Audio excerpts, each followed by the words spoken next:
Now, Meghan Markle has faced backlash for her as-ever Christmas collection promo. It's been described as beige and depressing. That's a bit harsh, Kinsey, no? Is it harsh, Rita? I mean, so you're right. Saturday, she posted this video of not gonna lie. This is honestly my first laugh of the day seeing this headline. I imagine that you feel the same way. Here is the headline that dropped into my inbox this morning. It says, "Lonely Meghan Markle to launch major charm offensive for Christmas." Personally, I think offensive is an appropriate word there because I find this entire headline offensive. Join Meghan and Montecito for a magical holiday celebration. Together, friends and family deck the halls, create holiday feasts, craft hand-poured $64 candles, a crashing website, and a full-blown Montecito meltdown. Meghan Markle's plan to dominate the luxury lifestyle world didn't just stumble. Insiders say it imploded. And now she's convinced sabotage is everywhere, even if it isn't real. I digged and loved that she dropped the holiday collection and started to listen to the people around her. But Meghan truly believed this candle launch would be the moment. Her big lifestyle comeback, her Watch Me Take Over the Luxury Market debut. For weeks, she teased the internet with perfect hints, sun-kissed photos, gold-trimmed labels, soft-focus kitchen clips where everything looks like it smells expensive. American Riviera Orchard was supposed to be her shiny reset button.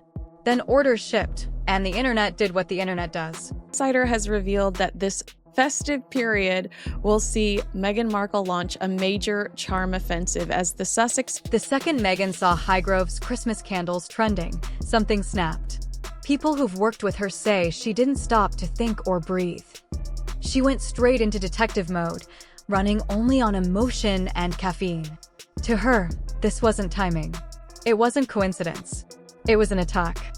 Brown stockings. Are those the literal socks from her feet that she says she answers the door in when she's barefoot? Sources say she stormed around the Montecito kitchen, convinced the palace, coordinated everything just to embarrass her, scrolling through posts with a tight, furious expression. She looked like she was preparing evidence for a courtroom drama. Every new Highgrove unboxing video only deepened her belief. Someone was targeting her. Personally. Festive season, they said Meghan has been meticulously curating gift packages filled with a selection of all of her favorite things and, of course, plenty of her jam to send. Meanwhile, insiders say Meghan spent the festive season curating elaborate gift baskets stuffed with her favorite items. And, of course, plenty of her signature jam to send to the chosen few. You know, the guests that she's laid 8 mugs out the night before to make her to-do list shorter. Meghan Markle. Then came the rapid-fire questions. Why now? Why candles? Why right after my launch? No one could answer because the truth was simple. And it was the one explanation she refused to hear. Her American Riviera Orchard brand. It's also about spreading goodwill and trying to remind people of her softer side. With Christmas around the corner, Meghan sees it as the perfect time to try to Highgrove releases holiday collections every single year. Same season, same products, same schedule.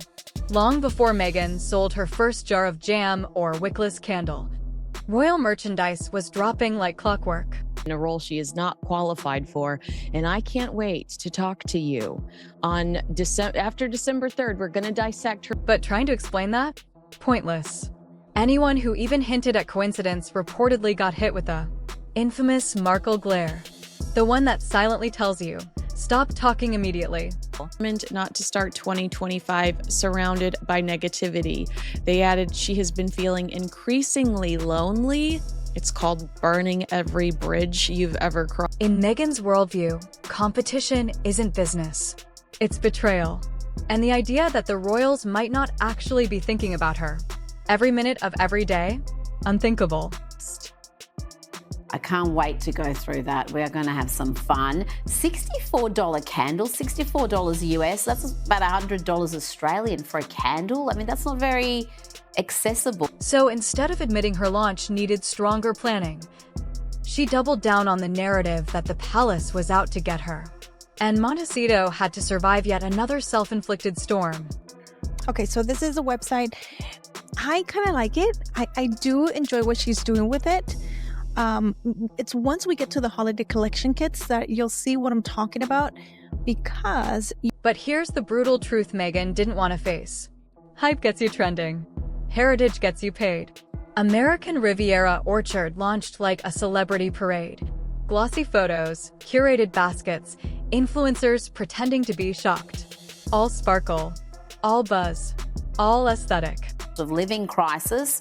Now to rumours of a potential visit from Harry and Meghan to Australia. What can you tell us about this? But once the Wicklow scandal chaos exploded online, one thing became painfully clear. You can't Instagram your way into a luxury empire. Friendships. All right. Where do we begin? I have to say, I'm friends with Maureen Callahan, and if you're not familiar with her work, you should be. She's an incredibly talented author and Meanwhile, Highgrove didn't stage a dramatic rollout. No countdowns, no moody lighting, no handwritten from my kitchen to yours notes. They simply stocked their shelves, the same way they've done for decades. And the products flew because customers weren't buying candles. They were buying heritage. I read this to her. I said, I'm going to ambush you here. We'll talk about this tomorrow on Kinsey Schofield Unfiltered if you're curious, but I spoke to her about it today. And this is where Meghan miscalculated. She assumed excitement meant loyalty. She assumed virality meant credibility. She assumed a pretty label meant luxury. But people paying $64 for a candle expect more than vibes and filters. They expect consistency, quality, customer service. And ideally, a candle that actually functions when a TikTok review goes viral. Meghan gifting people her favorite things. She said, how Meghan Markle is that? Let's look at that quote again. Meghan has been meticulously curating gift packages filled with a selection of her favorite. Highgrove has something she doesn't. Generations of trust, a royal stamp. A built-in global audience that doesn't need to be convinced. Meghan has potential, sure. But potential means nothing when your product arrives missing. The one thing required to make it work. The wick. It's a holiday wonder with warmth, tradition, and a generous dose of joy. Excuse me, pass the sick bucket, please. Exactly. How does she think, Kins? People who were anywhere near the Montecito mansion that week swear. It felt like living inside the finale of a reality show. Meghan didn't just react, she detonated. The moment Highgrove's Christmas products hit social media, the house reportedly flipped into full crisis mode. Doors slamming, footsteps echoing. Meghan pacing like she was preparing closing arguments for a trial only she knew existed. Her favorite things. Why wouldn't you be considerate enough to think about maybe giving me something that I like? And that's it. Phone in hand, she reportedly called team members nonstop, demanding explanations no one could possibly give. One poor assistant was said to be on 3 calls in 1 hour, each circling back to the same point. This timing isn't normal. Someone planned this.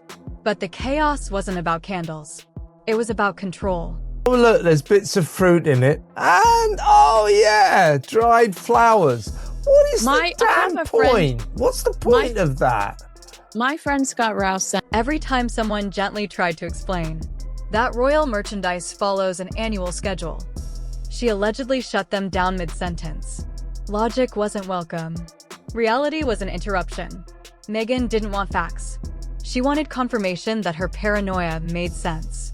Staffers exchanged quiet, desperate glances, like soldiers communicating silently on a battlefield. When Meghan spirals, the safest plan is survival. Smile, nod, avoid eye contact, and hope she turns her attention to someone else. and I almost sued him. I almost called the police on him because I thought, I do not want this in my home. When I opened it, I felt like I was getting hit in the face with the potpourri. The meltdown reportedly lasted for hours. Not dramatic in a glamorous way. Dramatic in a how did candles trigger World War II kind of way. By the time she finally calmed down, the staff was emotionally exhausted, and the week wasn't even over. Did it remind me of something that might be hovering in the bathroom, you know, at a bit like crushed. Yeah. They're like crushed insects. So well, I managed to get some as well. Behind the curated Instagram posts and the perfectly edited promo clips was something Meghan couldn't hide: the numbers. American Riviera Orchard never released official sales figures, and insiders say that was intentional. The gap between the empire Meghan imagined and the market's actual response was so massive that releasing real data would have turned her lifestyle brand into a punchline.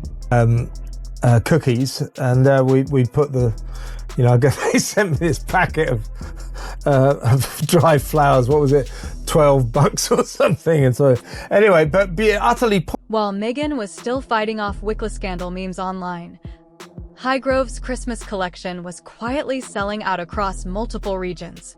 Customer service lines stayed jammed. Website traffic surged.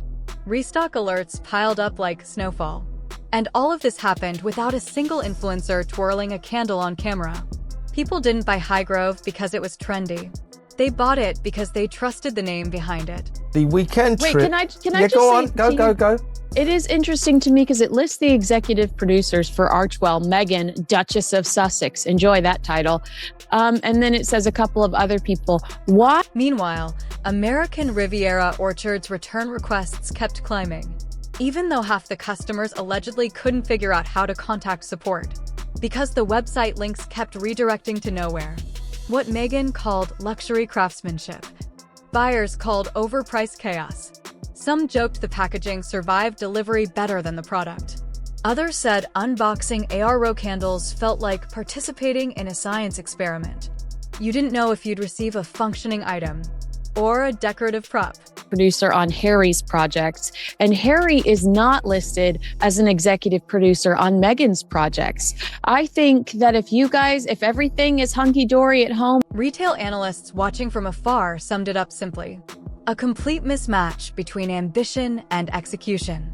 Meghan tried to skip the slow, unglamorous foundation building stage and jump straight to prestige. But prestige can't be faked. And luxury?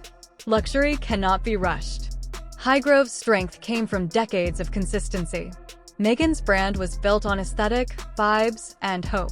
Look like a tight-knit unit, then you're going to slap his name on the project the same way you slapped your name on his. And hope doesn't convert to sales. For Meghan, realizing consumers chose centuries-old trust over celebrity flair wasn't just disappointing. It was devastating. Moment about every time when they went to the Dodgers game the other week, there was a picture of him looking very. If the Wicklow scandal was a warning, Meghan didn't take it. Instead, it exposed a pattern. ARO was navigating the luxury market blind, while precision was the only thing that mattered. Luxury isn't about pretty packaging or cinematic Instagram teasers. It's about consistency, reliability, and trust, all of which were glaringly missing. That's about the Gruesome Twosomes outing. They went to Kris Jenner's 70th birthday, a 007 James Bond theme birthday party. Sources close to Montecito describe a string of mishaps that would make any retail professional wince. Jars of jam allegedly arrived with textures that couldn't legally be labeled as jam. A wine launch reportedly hit licensing issues that could have been avoided with one phone call to local authorities. Probably, yeah. She went stroking a cat like Blofeld or something. But anyway, they went to Jeff Bezos' mansion for this special party for Chris. Product descriptions didn't match what showed up at doorsteps. The much-hyped customer service system often led to dead links, leaving paying buyers confused and irritated. Every failure stacked on the next, and the very public spectacle of these mistakes only fueled the perception that ARO was less a business and more a glossy vanity project. So Harry turned up wearing a poppy, and she didn't wear a poppy. So it was Highgrove, by contrast, ran like a well-oiled machine. Every product went through real testing and supplier verification. Packaging was consistent. Customer service lines actually worked. And most importantly, the products did exactly what they promised. Decades of trust and established protocols meant even minor hiccups barely made a dent in the brand. I mean, that doesn't really wash. So she you probably. know what? Yeah. I had to order an emergency poppy as a gift because I stole one of my friends. For Meghan, the lesson was brutal. A luxury brand cannot survive on aesthetics alone. Her attempt to shortcut decades of quality control, operational discipline, and customer trust left her scrambling, while paying customers unknowingly served as beta testers for an empire that hadn't learned the basics. Lying, you are lying, you are lying. She just didn't do it, did she? She just No, forgot. she didn't. She doesn't. She didn't just forget. She doesn't care, Kevin. And this gap between expectation and execution wasn't just embarrassing. It was strategic suicide. In a market where premium buyers demand flawless quality, every missing wick, every broken link, every inconsistent jar was another nail in the coffin of a brand that promised the world, but delivered confusion, chaos, and customer frustration. Care about your history. She doesn't care about your country. She's bored by it. She doesn't like to follow the rules. She doesn't care. She continuously disrespects the institution and the country that she married into. I would. While Meghan spiraled through wickless candles, botched jams, and malfunctioning websites, Prince Harry reportedly found himself trapped in a private crisis of his own. Sources say he was stuck between two impossible choices: watch the brand he helped champion collapse in real time, or contradict his wife and risk detonating another explosive argument. I'm being generous when I said she forgot, because it's hard to believe she just forgot, because all She doesn't care about your history. She doesn't care about your country. She's bored by it. She doesn't follow the rules. She doesn't respect the institution she married into. That's how one commentator summed up the mounting frustration. Is one of my favorite spreads, or what are they called? Hold on. Preserves. Yeah, one of my favorite preserves that I eat all the time, and they're just like $6 at my. According to insiders, the Duke of Sussex could see the problems clearly. He understood that overpriced candles without wicks, jam that failed inspection, and a customer service system that barely functioned were business disasters waiting to happen. He knew why royal merchandise succeeded: trust, infrastructure, consistency. Not drama, not hype, and definitely not excuses. And that's where I ended up going to. I was like, okay, well, let me see. Let me see what they have. There it is. Once I landed on this website, and this was around. Watching Meghan navigate American Riviera orchard, one source said, is like watching a masterclass in self-sabotage. Instead of studying the market, fixing errors, or building systems that work, she reportedly doubled down on grievance and personal vendettas, as if every business setback were another chapter in her ongoing feud with the monarchy. Look at this. And I went to Shop All, and I saw that they had these little trios. I was like, oh. People inside Montecito describe a brand strategy fueled not by excellence, but by dramatized victimhood. Every misstep, wickless candles, jam scandals, broken links, becomes proof of deliberate sabotage, not a lesson in execution. Every competitor, especially long-established royal brands, is reframed as the enemy. And every customer who chooses differently is treated like they're participating in some grand conspiracy. And then I went ahead and I put this one in my cart as well. I'm not much of a person, a jam person, spread person. Like one of these jars will last me a good 6 months. I kid you not. I'm not. Insiders say this relentless blame culture has created a workplace that suffocates honest feedback. Team members who point out real operational failures are allegedly dismissed, iced out, or ignored. Meetings reportedly dissolve into echo chambers, where validating the sabotage narrative matters more than solving problems. The result is a vicious cycle. Ambitious launch, public failure, blame, no correction. The brand doesn't evolve. It spirals. We tried. They're like exotic trios. So I put that in my cart, and then I went ahead and I put this one in my cart. And I thought, well, nobody's going to be selling out their jam. From a business perspective, this is fatal. Luxury customers don't buy chaos. They buy reliability, stability, and confidence.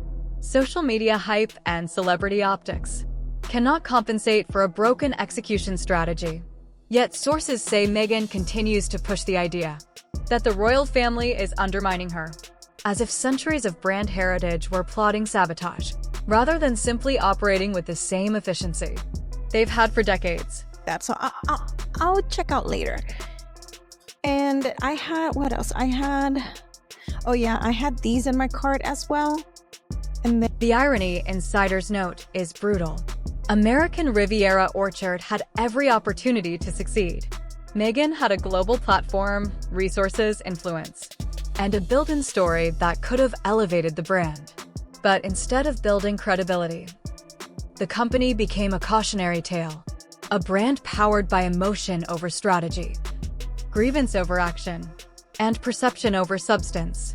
A business doomed to repeat the same mistakes inside a storm it created for itself. limited edition, and then the lemon tartlets, more tartlets. So I was left with, believe it or not, I bought these. If Meghan believed celebrity connections would be her secret weapon, sources say she's learning the industry's hardest truth. Hollywood has a short memory for chaos and zero patience for ongoing drama.